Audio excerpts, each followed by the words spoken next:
There once was discovered a land where freedom flowed like a clear, refreshing stream. Word of this wondrous stream spread to places where the currents of freedom were weak and dying. Many who heard of the river longed to come and live in this new land, to refresh themselves in this stream, for they knew that the power of freedom was great, that it would renew their hope and replenish their energy. So they came and tasted the waters of freedom, were refreshed, and they said, "Here is the greatness of this land. So long as this stream flows strong and clear, our people will be filled with life and hope. Our land will bring forth a vigorous and abundant life. But if these waters cease to flow or lose their clarity, our land will decay and die." The new land prospered. The people tilled the soil and built great cities. Remarkable inventions and new ideas made life rich and joyous in this land of freedom. The people became content. How good to live in this most favored land. They grew proud. How well our hands have cultivated and built.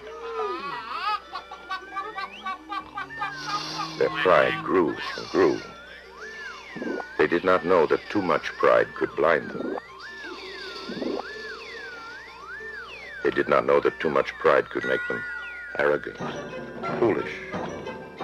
And so it happened that because they so coveted the river, they barred from it people who looked unfamiliar or talked differently, in the false belief that strangers were not deserving, little remembering that not long ago they too were strangers.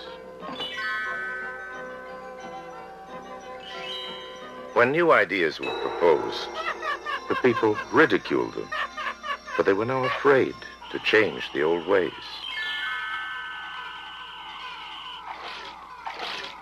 When some among them arose and selfishly took more than their share, the people did not stop them, but instead resolved to do the same.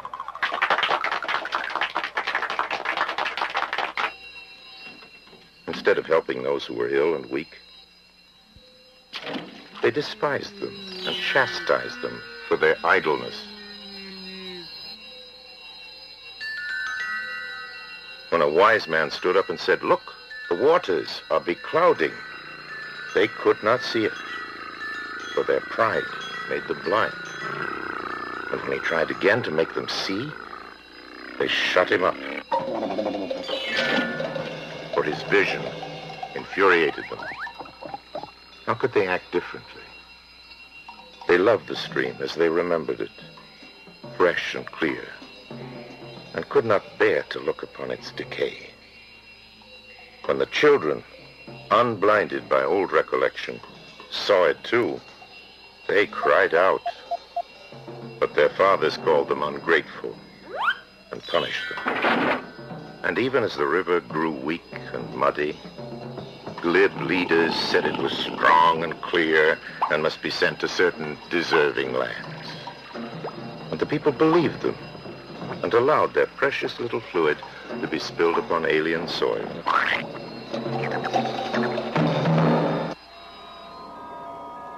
The people, feeling their hopes dying and their energy waning, finally looked at the river. They saw it was wasted and stagnant. The spirit of despair was great in the land. The people became confused. They did not know what to do. In the darkness of that hour, they heard many voices.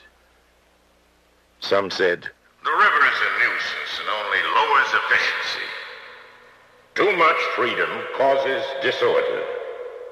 The people are not ready for the river of freedom. Perhaps later. We will stop the river and start it again. when it is safe. But other voices said, let us work to make the waters of freedom flow fresh and strong again. Where it has been fouled by our foolishness, it can be made clear by our wisdom. Where it has grown stagnant from our neglect, it can be kept fresh by our vigilance. And the people listening said, the life or death of the river of freedom is in our hands.